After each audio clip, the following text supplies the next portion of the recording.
donc en fait, pardon, et...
Euh, je vérifie juste. Ok. Donc bonjour, déjà merci d'être venu ici. Comme vous pouvez le voir, j'ai installé un dispositif que vous n'avez peut-être pas l'habitude de voir en soutenance de mémoire, mais bon, déjà vu la nature de mon mémoire, je trouvais ça important de tester, de faire cette soutenance avec le même dispositif que celui que j'ai utilisé pour faire mon mémoire, tout simplement. Et en plus, je trouve que ce moment de soutenance, c'est un moment qui est très intime, un peu comme ça caché. On ne sait jamais vraiment qu'est-ce qui s'y passe, qu'est-ce qui s'y passe vraiment. Donc, ça permet aussi, je trouve, de rendre un peu plus tangible ce qu'est le streaming et ce qu'est la question qui a animé mon mémoire, quoi. Parce que, comme vous pouvez le voir, même si c'est un dispositif un peu simplifié, dans le sens où il n'y a pas quelqu'un qui a la régie, il n'y a pas de personne aux lumières, au maquillage, etc. Et bien, malgré tout, c'est quand même un certain dispositif avec pas mal de câbles. Ça, c'est vraiment une balance entre simplicité, mais c'est pas non plus aussi simple que ce que ça pourrait l'être. Euh, donc j'ai mon mémoire que vous avez dû du coup lire un peu et surtout voir parce que il est constitué surtout de vidéos. Euh, il s'appelle readme.md et en fait aujourd'hui, attendez, j'ai un peu chaud.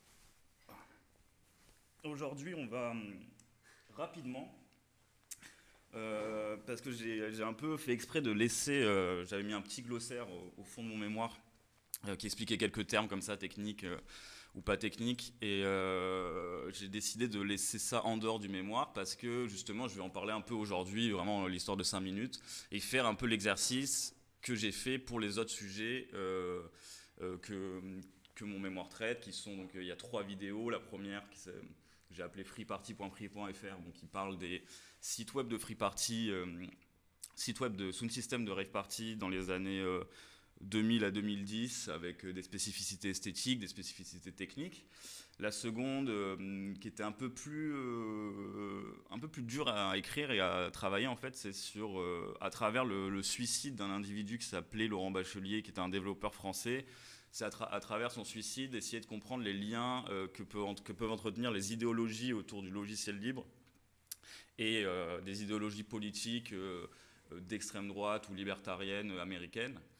Je ne dis pas d'ailleurs dans cette vidéo que c'est deux mondes qui sont totalement unis, hein, mais c'est juste qu'il y a... on peut retrouver des idéologies qui arrivent à se combiner étonnamment. Et la dernière, qui est un travail en collaboration avec un ami à moi avec qui je travaille depuis longtemps, qui est plus là sur des questions autour de la divination et de comment ça peut s'appliquer en ligne. Et aussi, on a pu parler à travers cette conférence du cocon technologique qui nous a permis un peu de survivre au confinement. Enfin, ça traite de divers sujets, mais c'est plus de l'ordre je dirais, de la narration, de l'imaginaire. Et voilà. Donc, comme je disais, je vais aujourd'hui parler très succinctement de ce qu'est un README, de ce qu'est un lisez-moi, on dit en français. Et oui, pour revenir du coup sur le dispositif de direct, moi ça me permet déjà, j'ai des amis qui sont là, d'ailleurs, je leur dis bonjour, je crois qu'ils sont une petite dizaine, et qui peuvent me poser des questions, etc. Et en même temps, voilà, ça force un peu le format de la présentation, un peu ça le rythme un peu, quoi, léger. Donc un README, c'est quoi? On va aller directement, je pense, sur la page Wikipédia.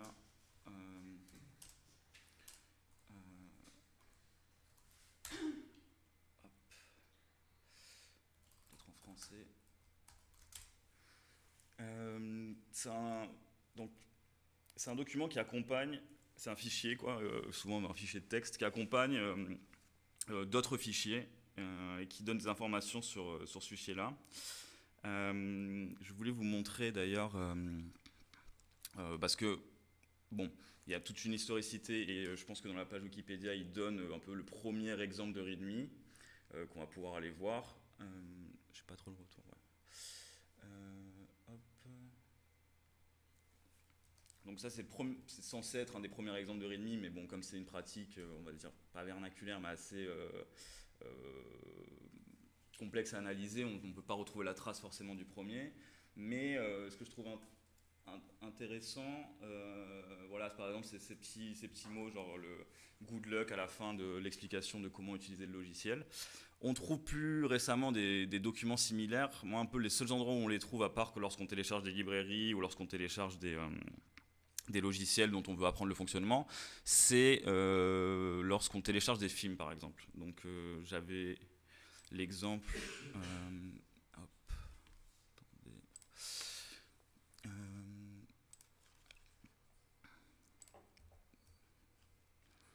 hop, capture de fenêtre... Oh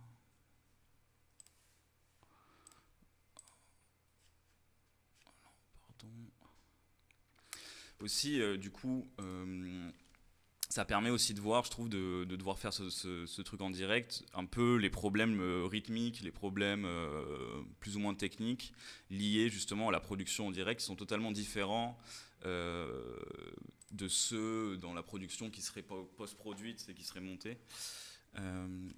Alors, on va faire une micro-mise en abîme. Il n'y a jamais moyen de faire du montage En direct ? Ou... Étant donné que c'est en direct, pas vraiment. Enfin, il y a du montage parce qu'on peut passer d'une caméra à l'autre, on peut faire des choses comme ça, là, notamment lorsque on a des régisseurs, etc. On peut faire du montage et c'est ce qu'on fait plus ou moins. Mais moi, c'est plutôt l'aspect, on va dire, quasi performatif de devoir gérer son propos tout en montrant des choses qui viennent de sources différentes. Donc, par exemple, je suis allé sur ce site de téléchargement de torrent, Pirate Bay, qui est maintenant plutôt une sorte de pub pour un VPN qu'un site de torrent. Mais si je veux télécharger ce film, Matrix Résurrection, le dernier Matrix qui est sorti au cinéma l'an passé, en fait, il va y avoir un petit fichier qui va... donc, on va utiliser ça. Il va y avoir un petit fichier qui va, là, faire plutôt office de signature pour montrer qui a... pirater ce film, qui le distribue. J'ai pas trop l'habitude d'utiliser ce logiciel malheureusement. Mais c'est un vrai exemple encore contemporain de petits README, de petites signatures. Pourquoi moi j'ai choisi ce titre de mémoire personnellement? C'est parce que déjà dans la structure du mot lui-même, readme ou lisez-moi en français, on retrouve un peu, lorsqu'il y a des gens essaient de trouver l'histoire de ça, font souvent référence à Alice au pays des merveilles et les petites fioles avec écrit Drink me et Eat me. Et en fait, je trouve qu'il y a une sorte de... pas l'album de Marilyn Manson, mais plutôt Alice au pays des merveilles. Pardon. Ouais, je suis pas sur la bonne... je sais. Il y a une injonction. Il y a une sorte d'injonction, enfin, injonction, c'est peut-être fort, mais je trouve dans le ton un peu impératif comme ça, lisez-moi... moi, je trouve qu'il y a une sorte d'injonction, et c'est un peu, pour moi, mettre en parallèle avec l'injonction qu'on a à devoir écrire un mémoire en fait en école d'art, dans le sens où c'est tout à fait logique dans certaines études plutôt universitaires, etc., de suivre ces techniques-là, d'apprendre à synthétiser des textes, construire une bibliographie pour produire sa propre synthèse de documents au vu d'une problématique qu'on aurait trouvée, qu'on a envie de chercher, etc. Je trouve par contre que c'est moins intuitif et évident dans le cadre d'école d'art, déjà parce que c'est des outils qu'on n'a pas forcément, des outils théoriques, des outils techniques de rédaction, etc., qu'on n'a pas l'occasion forcément de développer, ou qu'on peut développer par exemple dans le cours de support aux mémoires, mais qui reste anecdotique par rapport à l'ensemble de l'emploi du temps qu'a un étudiant dans une école d'art, et même par rapport aux aspirations que la plupart des gens ont en école d'art. Et en même temps, je trouve qu'en dehors du côté injonction, le mémoire vient souvent comme une sorte de petit fichier qui accompagne la pratique d'un étudiant, qui permet de rentrer un peu plus dedans, et donc à vraiment un peu à la fois les objectifs et quasiment l'esthétique d'un readme de logiciel. Juste pour... Je vais revenir et essayer de ne pas télécharger le film entier parce que c'est peut-être long. Mais juste le... c'est ça, ouais. Hop. Tac, tac, tac. Parce que je l'ai pré-téléchargé quand même. Des règles qui vont être établies sur l'utilisation de l'énergie. Ouais, oui, d'ailleurs, si on peut en parler, hein, tout ça, parce que évidemment, faire du streaming, ça consomme. En plus, moi, là, j'ai choisi d'utiliser une plateforme américaine qui appartient à Amazon. Je pourrais expliquer pourquoi, d'ailleurs, parce qu'on a fait des tests avec d'autres outils et que voilà, ça demande un investissement quasi financier et beaucoup d'énergie pour réussir à avoir un direct d'une qualité analogue à celle des services des GAFAM comme YouTube ou Twitch. En fait, je voulais vous montrer ce fichier plutôt sur cet ordinateur-là, qui a une interface un peu plus commune, etc. Plutôt que sur l'ordinateur de gauche, qui là, on ne dirait pas que je suis en train de regarder mes fichiers, mais donc le petit fichier, enfin ça dépend pour qui, mais je voulais que ça soit un peu plus didactique. Le petit fichier qui s'appelle yifi. C'est à peine coupé, je pense, mais status.com.txt, c'est un fichier qui vient du coup avec Matrix Résurrection 2021 lorsqu'on le télécharge. Et si on l'ouvre, on voit qu'en fait, c'est utilisé pour une sorte de... C'est un peu une publicité du groupe de crack qu'il a fait pour inviter les gens à aller consulter leur site web. Et en fait, ça nous amène à un petit moment esthétique que je trouve intéressant, et après, je pense qu'on va pouvoir échanger... et pas s'éterniser exactement sur ça, mais qui sont un équivalent, mais qui ne s'appelait pas des readme, mais des points NFO, donc pour info, quoi, point info, qui sont aussi du texte, et qui viennent d'une scène qu'on appelle la scène Warez, où c'est des groupuscules qui essaient le plus rapidement de trouver des manières de craquer des jeux, de craquer des films, des logiciels, et donc c'est une vraie course. Et lorsque ils craquent et ils arrivent à publier leur logiciel, ils accompagnent d'un fichier texte, mais qui a vraiment un traitement esthétique très particulier, qui est fait à base d'ANSI art, donc comme de l'ASCII art, mais plutôt avec des carrés, etc. Et pardon.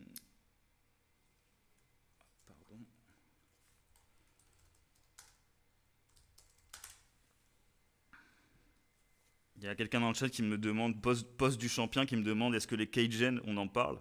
Les Keygen, c'est exactement la même mouvance, c'est des petits logiciels qui permettent de générer des clés des clés de série pour activer des logiciels. Et effectivement, il y a souvent de l'ASCII art, où il y a souvent une forme de signature sur ces petites images-là. À la différence par contre des README et des .NFO, c'est pas du pur texte, c'est-à-dire que c'est un petit bout de logiciel sur lequel on a mis une image généralement. Ça peut arriver que ça soit du texte aussi, mais ce moment-là, il est assez intéressant parce que je vous montrerai après si ça intéresse des gens, mais que il y a quelqu'un qui s'appelle Jason Scott qui a archivé un ensemble de documents comme ça qui viennent de la fin des années 90, enfin, milieu 90 jusqu'à 2010-2008. Et il y a une esthétique super intéressante, je trouve, au niveau typographique, au point où même, au-delà de simplement distribuer des logiciels, ces groupuscules-là, qui sont informels, hein, donc c'est des gens qui sont de différents endroits et tout du monde, publient aussi des catalogues d'art, purement avec l'art qu'ils ont pu produire dans le cadre de ces mouvements. Et c'est assez intéressant de voir qu'il y a eu un moment où voilà, c'était des choses très travaillées. Aujourd'hui, le document que je vous montrais, il est beaucoup plus succinct, clairement publicitaire, mais au sens plus marketing que graffiti du terme, je dirais. Et j'ai eu du mal, lorsque je travaillais sur ça, à trouver des exemples de ce que je vais vous dire, mais c'est qu'aujourd'hui, les README, notamment sur des sites de partage de code, etc., ont une esthétique qui est vraiment de l'ordre pas de la publicité, mais un peu du feel-good capitalisme, avec beaucoup d'emojis, avec des buzzwords, donc des mots blockchain ou des mots assez impactants pour mettre en avant leurs produits. Et par exemple, beaucoup de gens sur des sites de partage de code ou autre font leur CV sous cette forme-là. Et donc ça dénature un peu l'aspect informationnel, l'aspect technique, l'aspect signature, pour arriver à quelque chose d'autre qui s'inspire vraiment des codes du README pour faire un CV. Je pense que j'ai peut-être des exemples, un exemple ou deux.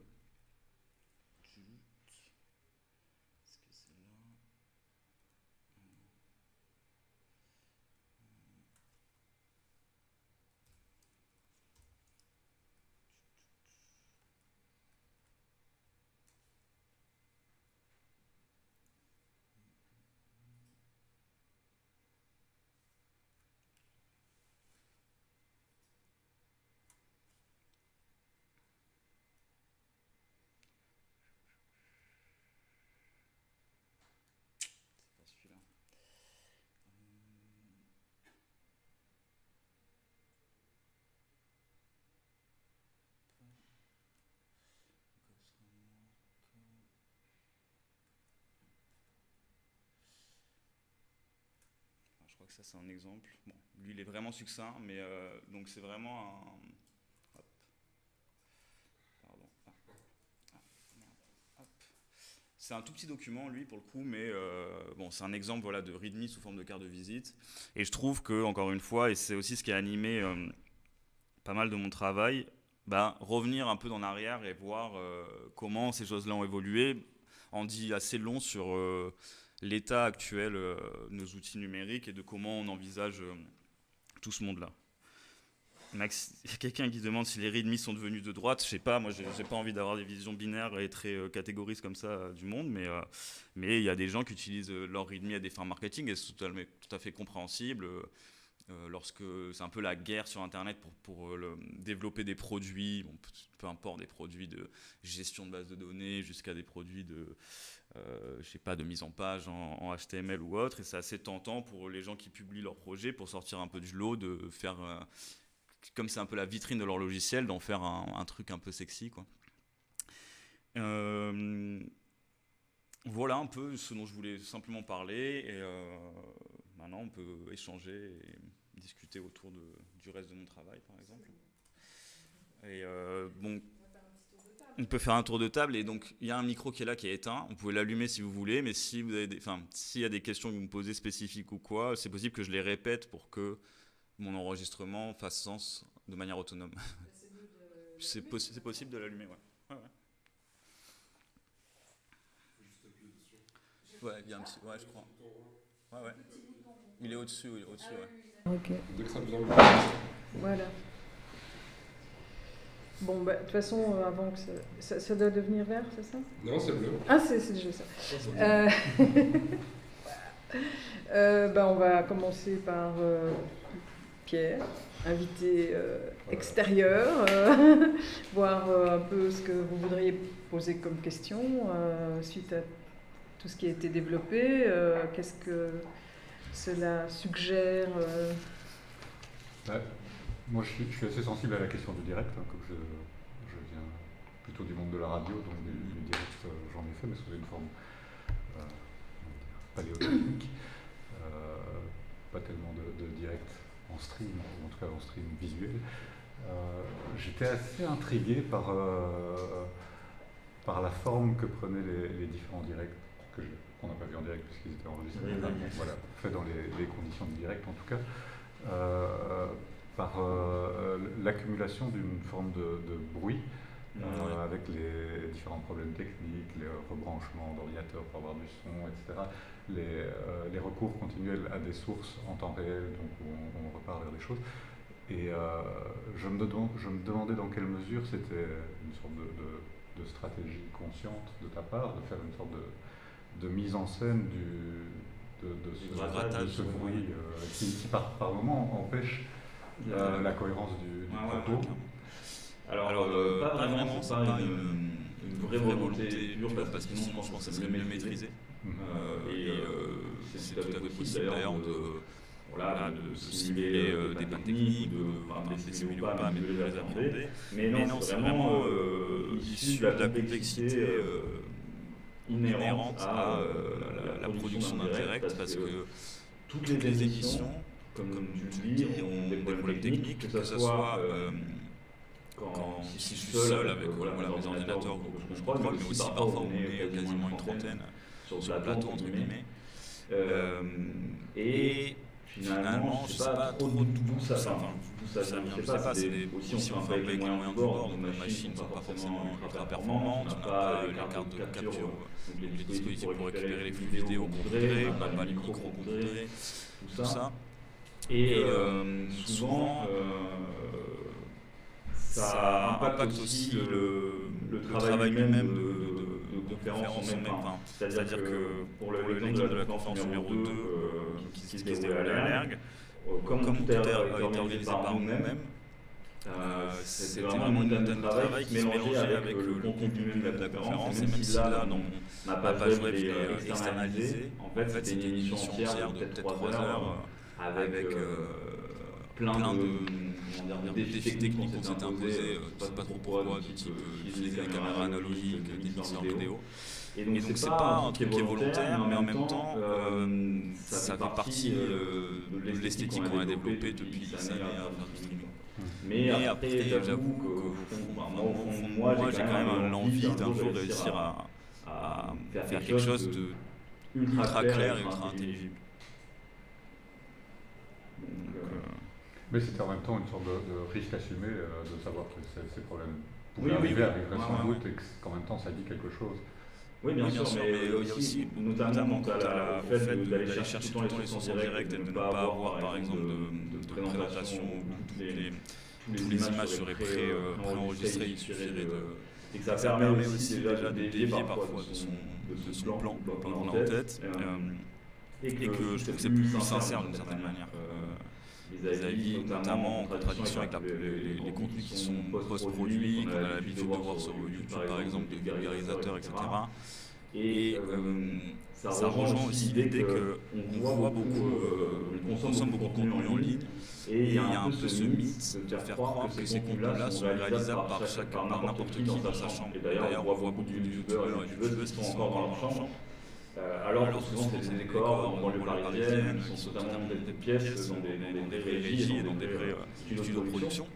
Et en fait, de se rendre compte que malgré beaucoup d'énergie et plusieurs, même un peu d'argent parfois investir dans les machines, et bien malgré tout ça, on a le fait de ne pas réussir à avoir quelque chose aussi propre quasiment que le TF1, que Squeezie, c'est pas que des grands McFly et Carlito, etc.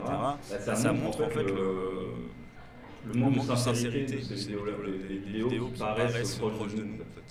Et c'est vrai que ça souligne quelque chose que moi je trouve un peu problématique. Par exemple, moi je pense souvent à donner des cours de streaming par exemple à des jeunes publics, imaginons. Et j'imagine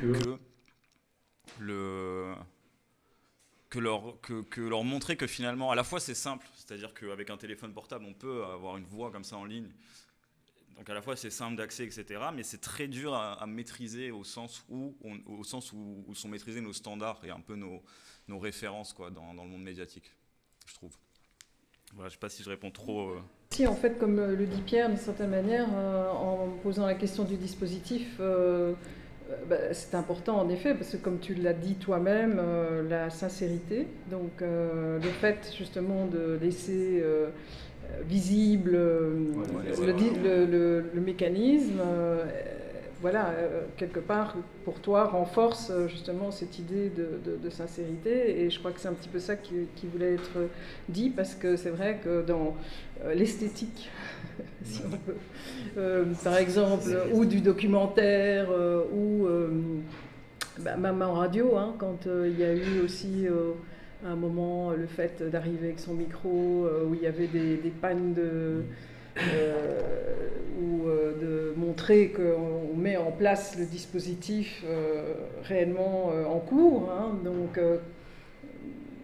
joue sur cette idée de la sincérité. Donc, c'est une question intéressante de voir comment elle se perpétue ou pas dans...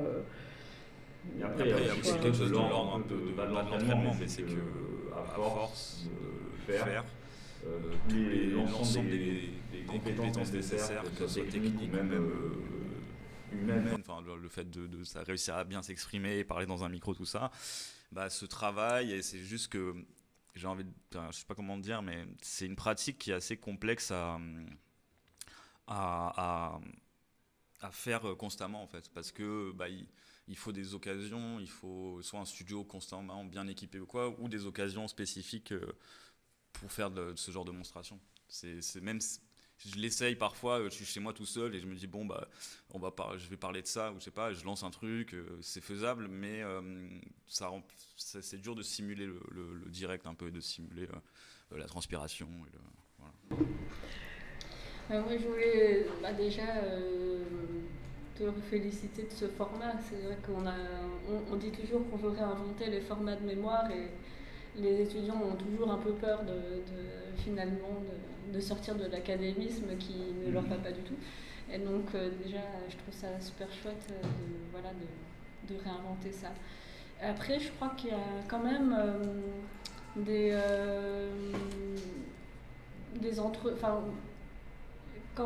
je trouve que de montrer des choses, des petits couacs techniques, et d'en parler en direct, d'expliquer ce qui se passe, je trouve ça hyper pédagogique, je trouve ça super. Après, de dire que tu vas chercher tel contenu en direct, je crois qu'il y a un entre-deux en fait. Je veux dire, tu sais aussi de quoi tu vas parler, donc tu sais très bien, tu peux préparer telle ou telle image, telle ou telle page web, et comme tu dis, il y a déjà tellement de problèmes techniques, alors de rajouter en plus le fait d'aller chercher dans tes bookmarks voilà, je crois qu'il y a un entre-deux à jauger. Et aussi par rapport à la rediffusion d'un direct après coup, je trouve qu'il manque aussi un petit accueil textuel ou sous-titrage ou je ne sais pas quoi, parce que c'est pas du tout la même chose d'assister à des couacs techniques quand tu es dans une salle avec tes potes où tu entends tout ce qui se passe, et quand tu es dans ton canapé en train de mater clairement, d'ailleurs, c'est pour ça que beaucoup des contenus qui sont diffusés en direct et qui sont ensuite remis en ligne sont montés en général, et les passages un peu de blanc ou les problèmes techniques sont souvent enlevés ou tu vois. Oui, non, mais pas les miens, mais je veux dire, ce qui se fait, je veux dire, dans la pratique des gens qui font ça, qui font du direct puis qui publient.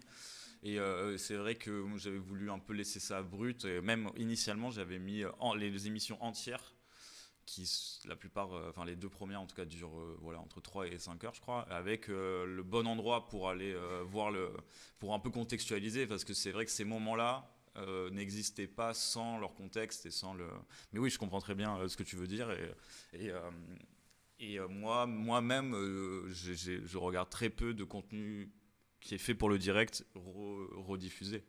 parce qu'il y a aussi l'interaction avec le salon de discussion et des choses qui sont inhérentes au direct qu'on perd à partir du moment où on n'est plus dans ce moment du direct. Quant à la question de la préparation, effectivement,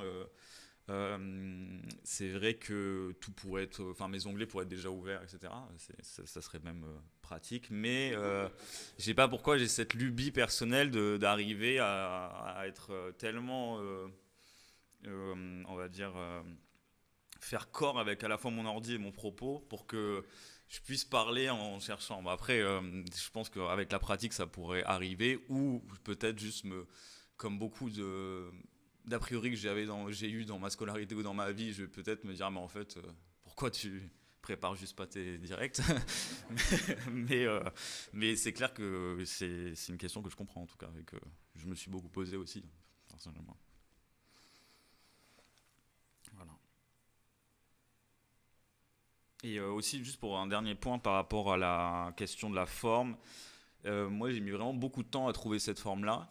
Et je tiens d'ailleurs à remercier Peggy Pierrot qui m'a un peu poussé, voilà, Pimpant évidemment, qui m'a mis le pied à l'étrier, j'imagine, mais en gros, je ne savais pas sur quoi faire mon mémoire pendant super longtemps, parce qu'il y avait trop de thèmes qui m'intéressaient, où j'arrivais pas à me dire je vais travailler 1 an ou 2 ans spécifiquement sur ce thème-là, et j'avais du mal un peu, parce que voilà, faire un choix, c'était renoncer à tout un ensemble de choses, et donc le fait de l'appréhender plutôt sous un aspect formel me permettait de passer quelques mois à être entouré du monde des free parties et de musique répétitive, de tribe, etc.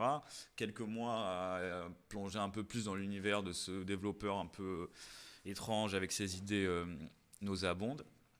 C'est vraiment ça c'est un peu mon incapacité à réussir à faire quelque chose de vraiment scolaire, académique, à trouver une problématique en fait aussi tout simplement, et à construire un plan qui m'a poussé vers cette forme-là, quoi.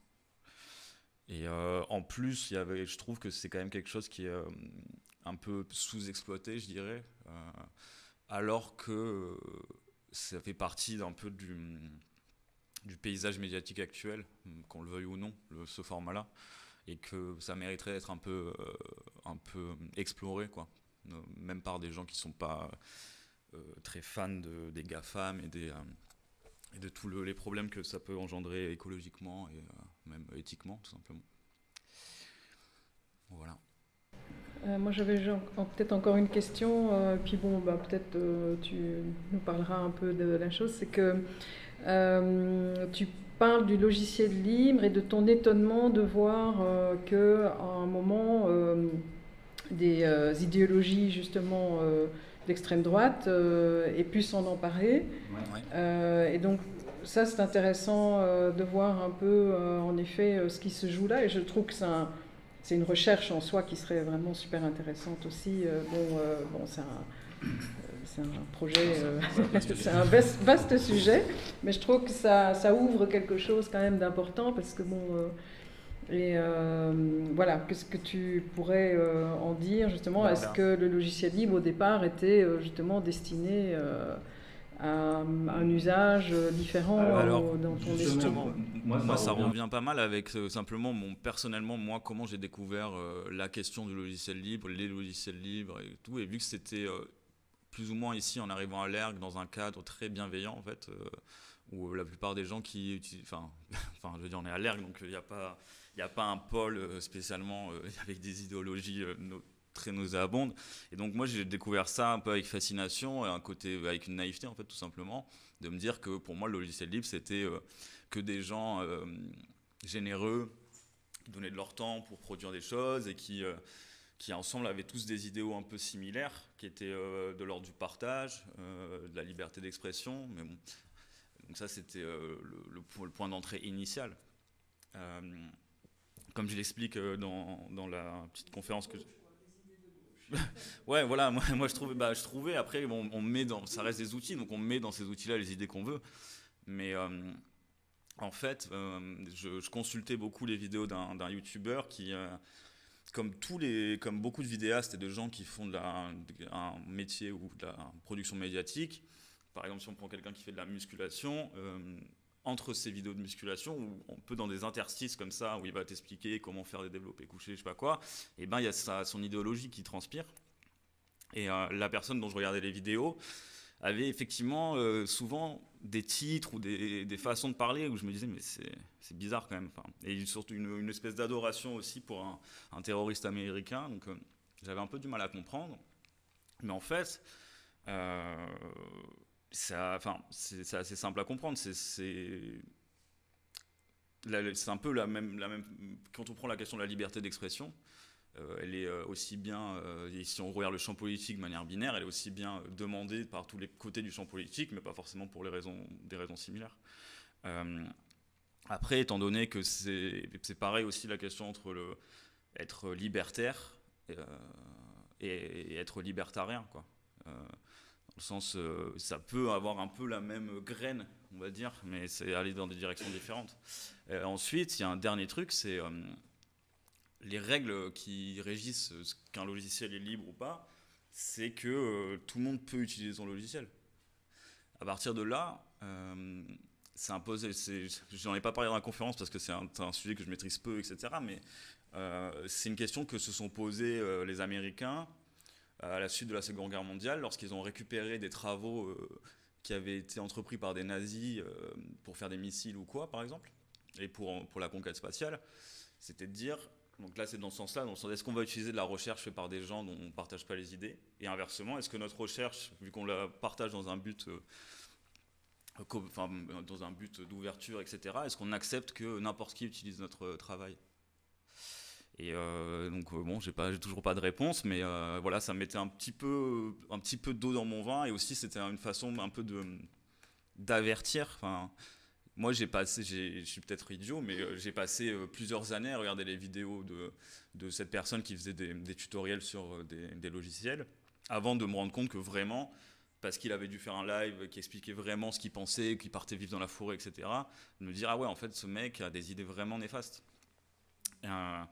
Après, c'est pas. Enfin, il y a des choses à faire contre ça. Il y a des gens qui limitent l'utilisation de leur logiciel, par exemple, pour éviter que des grosses entreprises s'en emparent, ou il y a des choses comme ça. Mais oui, c'est un sujet assez vaste. Ouais. Il y a encore une question? Non, mais c'était pour répondre Oui. justement à ce que tu dis. Pour moi,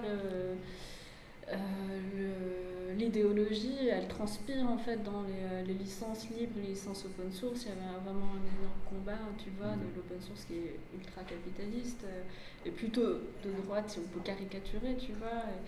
Et effectivement, les licences libres, comme on peut utiliser à n'importe quel usage, c'est facile d'utiliser pour des idéologies qui sont même parfois contre l'idéologie de l'auteur ou de l'autrice. Et je ne sais pas si tu as vu passer cette nouvelle licence que Constant a mis en place qui s'appelle la CC4R. Alors, j'ai oublié ce que ça veut dire. Je l'ai relu hier soir, mais j'ai oublié de dire ce que devait dire l'acronyme. Donc c'est une proposition justement qui est pour critiquer les licences open source, les licences Creative Commons, et pourtant ils ont contribué à faire la Creative Commons en Belgique. Et une critique aussi de la licence art libre qui considère très colonialiste. Et donc, en gros, ça s'inspire des licences libres, mais avec la condition zéro, donc la première condition qui est de ne pas être dans un modèle dominant, en fait, dans l'utilisation de l'œuvre ou du programme. Et donc, c'est une réponse un peu c'est un début de réponse à ce que tu dis, tu vois. Et donc ils mettent aussi en lien à la fin d'autres licences que je n'ai pas encore eu le temps d'aller voir, mais qui sont intéressantes, qui sont vraiment sur des questions de colonialisme et de réappropriation culturelle et tout. Donc peut-être que ça peut t'emmener pour ta prochaine recherche. Je sais pas. Voilà. Alors si tu veux nous donner aussi un petit feedback sur le projet, la manière dont tout ça s'est mis en place et très rapide parce que j'aime beaucoup la manière dont ça se passe et le fait de discuter. Je préférerais laisser la parole à d'autres. On a beaucoup travaillé ensemble et je vois à quel point c'est technique d'être à la fois le directeur technique, de parler dans un micro déjà, ce qui est en fait assez difficile. En plus de ça, de répondre à des gens et de développer un propos solide. C'est vraiment 4 trucs très difficiles de base, donc là, la performance se trouve super.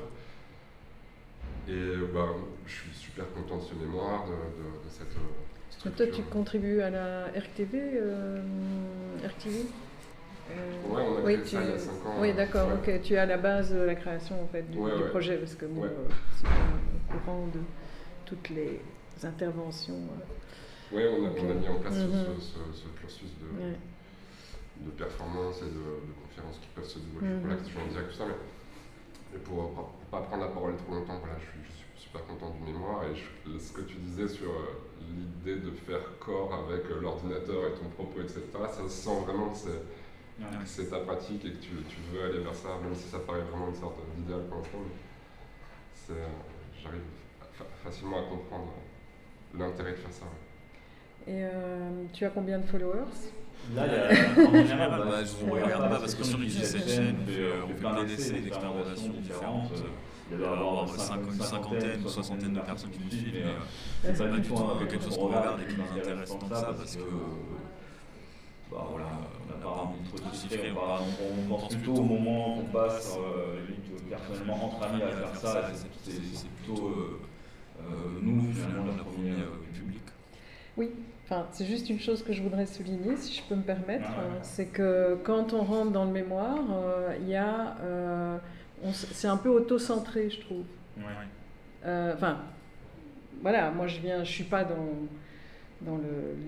les groupes qui sont habituellement, voilà, le public, je dirais, de ces chaînes. Et voilà, il y a un peu ce sentiment aussi. Il faut parfois aller chercher ce que tu veux nous dire. Tu présentes à un moment des images d'une expo, elles sont là, elles sont postées, il n'y a rien qui est dit. Oui, tu as parlé de l'expo qui a eu lieu sur les sentiments et le web. Bon, c'est tout un grand sujet aussi.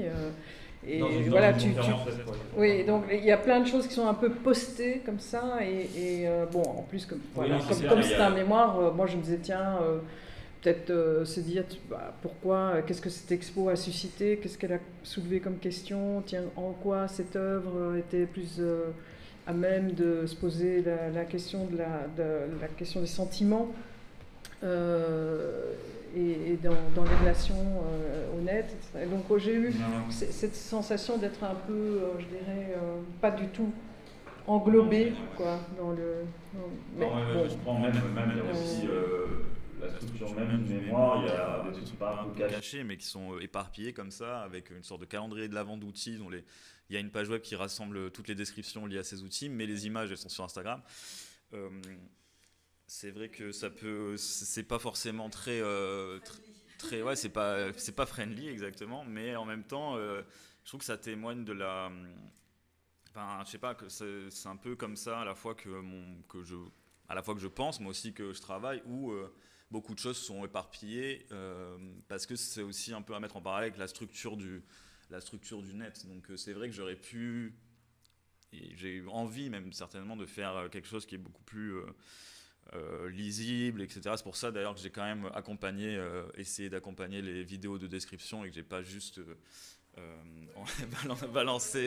balancer les... Mais je comprends très bien cette remarque et ça fait partie quasiment pas du même exercice que d'apprendre à mieux gérer son direct, son rythme, etc. Mais c'est vrai que des fois, parler vite, faire des références à des choses qui ne sont pas ultra communes ou que j'explicite pas, etc., c'est un des points d'amélioration possible pour aller vers une compréhension plus large. Mais en même temps, je pense que c'est au même titre que la possibilité de faire un direct qui soit tout parfait avec aucun bruit et avec un rythme de la RTBF. Non, mais je veux dire, c'est un peu des... Oui, mais c'est un peu des horizons comme ça inatteignables. Malgré tout, je pense qu'on ne peut jamais vraiment parler à tout le monde. Et ce format-là, évidemment, il est plus consulté par des gens de jeunes, voire très jeunes, et je comprends très bien. Moi, des fois aussi, il y a des vidéos qui sont destinées à des gens, quasiment des enfants, où le rythme est tellement excité, etc., et justement bien monté et tout, que j'arrive pas à m'en sortir. Mais ouais, voilà.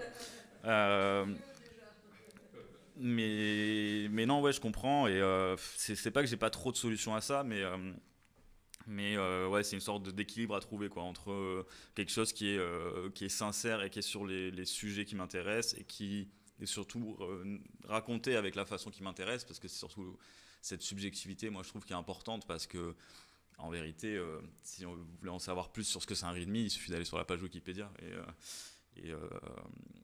Mais oui, je comprends très bien cette remarque, et j'espère qu'un jour j'aurai plus d'outils pour éviter que ça soit trop fouillis, tout simplement.